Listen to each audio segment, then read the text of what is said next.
ഹൈൻഡാ എലൻത്ര എന്ന് പറയുന്ന കാറാണ് പരിചയപ്പെടാൻ പോകുന്നത്. അതിൻ്റെ ബോണറ്റിൻ്റെ ഷാർപ്പ് ഡിസൈനൊക്കെ നോക്ക്. അതുപോലെ തന്നെ ഹെഡ്ലൈറ്റൊക്കെ അതുപോലത്തെ ഡിസൈനാണ് കൊടുത്തിരിക്കുന്നത്. ഷാർപ്പ് ലൈൻസാണ് മൊത്തം കൊടുത്തിരിക്കുന്നത്. ഇത് വന്നിട്ട് അലോയ് വീൽസാണ് വീലിലൊക്കെ വരുന്നത്. മിററൊക്കെ കാണാനും കൊള്ളാം, രസമുണ്ട് അതിൻ്റെ ഡിസൈനും. അതിനകത്തൊരു ഷാർപ്പ്നെസ് ഉണ്ട്. അതുപോലെ തന്നെ ഇൻസ്ട്രുമെൻറ്റ് പാനൽ വളരെ ലോങ് ആയിട്ടാണ് കൊടുത്തിരിക്കുന്നത്.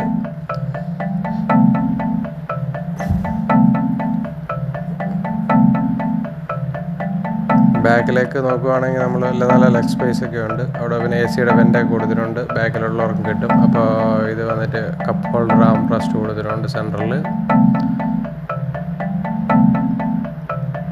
പൊതുവെ അതിൻ്റെ കളറ് കുഴപ്പമില്ല. നോക്കിയാൽ നമുക്ക് ഇൻസ്ട്രുമെൻറ്റ് പാനലും ടച്ച് സ്ക്രീനൊക്കെ ഇൻറ്റഗ്രേറ്റഡ് യൂണിറ്റ് പോലെയാണ് കൊടുത്തിരിക്കുന്നത് അതിൻ്റെ ഡിസൈന്.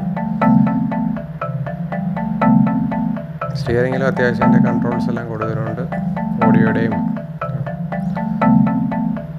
അതാണ് അതിൻ്റെ സെൻട്രൽ കൺസോളിൻ്റെ ആ ഒരു ഡിസൈന്.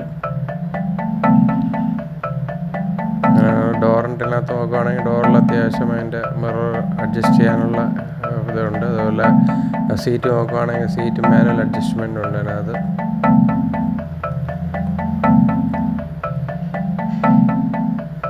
അത്യാവശ്യം നീറ്റായിട്ടുള്ളൊരു ഡിസൈനാണ്. നല്ല കംഫർട്ടബിളായിട്ടുള്ളൊരു വണ്ടിയാണിത്.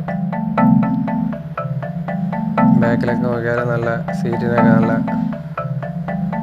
വീതിയുണ്ട്. നല്ല വൃത്തിക്കിരിക്കാൻ നല്ല സൈസ് സപ്പോർട്ടൊക്കെ ഉള്ള സീറ്റാണ് കാണാനൊക്കെ.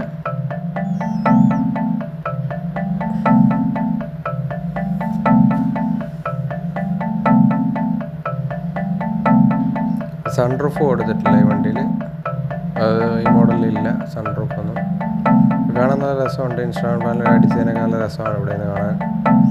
ബാക്കിലൊക്കെ വരുമ്പോൾ അതിൻ്റെ ഫീൽഡിൽ നിന്ന് ഒരു ലൈൻ ഇങ്ങോട്ട് വന്നിട്ട് ടൈൽ ലൈറ്റ് കൂടി ഇങ്ങനെ പോവാണ്. അത് ഫുള്ള് കവർ ചെയ്ത് അപ്പുറത്തെ ടൈൽ ലൈനിലേക്ക് വരെ പോവാണ്. ഒരു പുതിയ ടൈപ്പ് ഇങ്ങനെ ഡിസൈനിൽ ഇപ്പോൾ എല്ലാ വണ്ടിയിലും അങ്ങനെ വരുന്നുണ്ട് അതിൻ്റെ. അപ്പോൾ എല്ലാം നല്ല ബാഡ്ജിങ് ഒക്കെ കാണാം. നല്ല ബ്ലാക്കിലത്തെ ഗ്ലാസ് അങ്ങ് പരന്ന് കിടക്കുകയാണ്.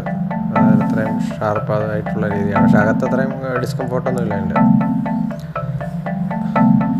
അതാണ് അതിൻ്റെ പൊതുവെയുള്ളൊരു ലുക്ക് വണ്ടിയുടെ.